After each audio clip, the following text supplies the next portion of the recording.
Let's turn our attention to other issues. The Water Resource Commission will get the report of the extent of contamination of the Tano River following an accident involving an articulated truck carrying car batteries. Some communities along the Tano River have been asked to stay away from the water body for their own safety.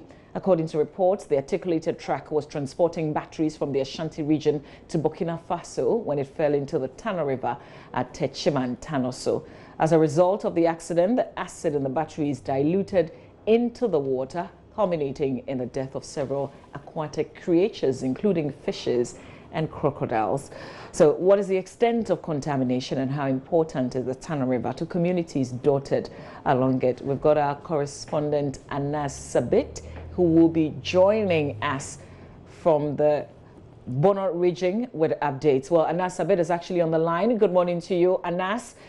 What's the latest on this incident?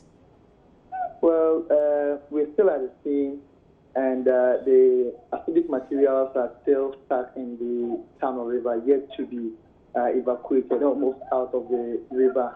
The reason being the EPA and the agencies involved, including the NADMO, the Municipal Assembly, are waiting the rightful or the correct protective gears in terms of safe evacuation. That is supposed to be considered first. The safety is supposed to be considered first. I have the EPA boss with me right now. I want us to have a quick one with him. Mr. Tony is here with us.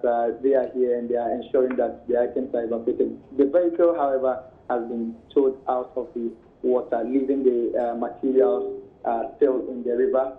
And so let me hand you over to the EPA boss so you speak with him briefly on what they are doing about that. A very good morning to you, sir. If you can hear me, thank you for your time. Yeah, thank you, sir. So what's in terms of your analysis and where you are with your investigations, what can you tell us? Going.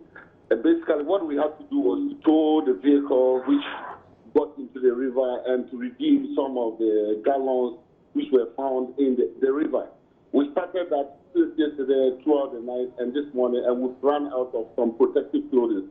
We've just got hold of these protective clothing, and we are about to resume the rescue operation. So in terms of the analysis are ongoing. Taking water samples. Water samples are being sent to the lab for analysis. But what I can say now is because of the fuel drums that have been reduced from the river, the flow is now different and a little bit turbulent as compared to yesterday. So we are thinking that by the close of the analysis will show that at least positive improvement is coming when we have finished with the rescue operation. So when you say rescue, rescue is under, what are you rescuing? Who are you rescuing? What is happening is certainly the aquatic life. There's aquatic life there, and we cannot continue to let the drums be in the water. That's what I'm saying. We've redeemed some of the drums, and some of the drums are still in the river. Certainly, there will be some leakage from some of the drums. That is what I'm saying. And once the leakage from the drums is going to affect aquatic life, and aquatic life is so deemed to us. Aquatic and floral life is so deemed to us. That's what I'm talking of. We want to really make sure that at least aquatic life and floral life are really protected. Okay. And we started the review. Trying to make sure that we redeem the rest of the drums from the river. Residents and people were cautioned not to use the water. Is that being adhered to? Yes, yes. We've gone along the river bank, especially people along the fringes, to inform them that for now they should not use the water.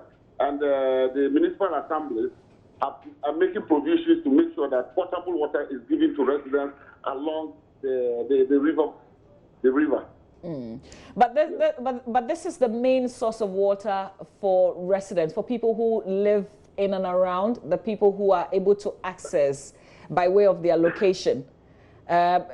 So if we're now putting in place plans to make water available to the people, I wonder what they will be hanging on in the meantime if they will not be tempted to still use it. That was done yesterday, and we continue. That was done yesterday. Immediately, the accident occurred around 8:15. It's not just like we are making the provisions now. That was made yesterday, and we are continuing to ensure that there will be regular supply of water, as well as making sure that people do not have access to the current river. Okay, so the work that you have still left to do, how long do you think it would take to clear the river of all the foreign materials? Thank you. At least by the close of the day, we should be able to make sure that every debris is cleared from the river, because we've already reduced some few drums of the acid, which have been located at places which are protected. Do you have peculiar challenges with your operations? Yes, we have peculiar challenges in terms of one, what is happening initially. The neighbors came around, and it was really hampering the operations, and the other things have to do with logistics in terms of personal protective equipment. So as we talk now, we have to rely on some of the corporate bodies around to help us with protective equipment and other things. But beyond that, I think the operations have been smooth. Very well, sir. I thank you for your time. We want to quickly also speak to the Executive Secretary of the Water Resources Commission, Mr. Ben Ampoma, who joins us also via phone. Good morning to you, sir. First of all, what's the level of contamination of the Tano River? What report have you received in the interim? Good morning for having me. And, thank you also for the opportunity. Yesterday, when the incident happened, the acidity level, which is normally calculated by the pH, was about 2.5, which means that the water was really acidic. And of course, that led to some losses in terms of aquatic. Ms. Ampoma, I would appreciate it if you would reposition yourself and kindly speak up for me so we can all clearly hear you. Okay. Can you hear me now? Yes, sir. Okay. Right. What I was saying is that yesterday, when the incident happened, the pH level, which normally measures the level of acid in the water, was really low. It was really acidic. It was around 2.5. The normally acceptable levels are around 6.5 upwards. Now, what we did together, that's the Water Resources Commission and Ghana Water Company, was to take samples, as the gentleman alluded to earlier on the site, and then also downstream. We even took some upstream to see how the level of contamination was. In the morning when your sister station called, we hadn't had the results. But fortunately, we now having some information with respect to the results. And it's proven to be very positive. Downstream up to Abyssine, Sunyani area, where Ghana Water Company have their intake point, it's really up. It's within the normal ranges. It means that the water is now really safe to be used. And around the site where the incident happened, the levels have also gone up. It's well above 7, which means that for now, and I'm being cautious, that for now, the water is relatively safe for use, both for humans and also for any other purpose that we want to.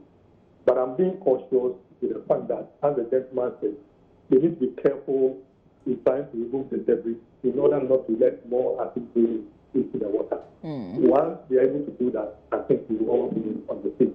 Okay. So for now, I think things are really safe for us. Okay. Also help us appreciate the importance of this river. Oh, it's really, really important. The Tano, first of all, I must say, is a transboundary river. Transboundary in the sense that we share with Côte d'Ivoire. So anything that we have, we do, we also have the potential of affecting Côte d'Ivoire. That's the first point.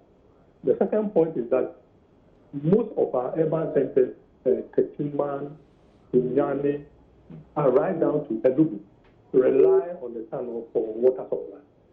And again, for irrigation purposes, Akuma Dine, where we have a lot of domestic stuff like that, they all rely on the Tano. And then for some industrial uses, Ketima, they have this oil that mining companies also use them for washing and things like that. So it is a very, very important river for most use. So should all these areas that you mentioned be cautious in using? that's why I'm saying that we are not looking only at the level of the at the site. We're looking up to downstream. So all the samples have been taken, and like I'm saying, fortunately, the levels are good now. So finally, sir, you had challenges with the appropriate materials in terms of clothing, you know, for getting the materials that are not supposed to be in the river out. Are there provisions for that, for those on site? Unfortunately, we are not into rescue. I hope you get me. That is a job for NADMO and then fire service. So this is not your business? Simply put. Okay. All right. I thank you, sir, for your time. Thank you very much for being on News Desk.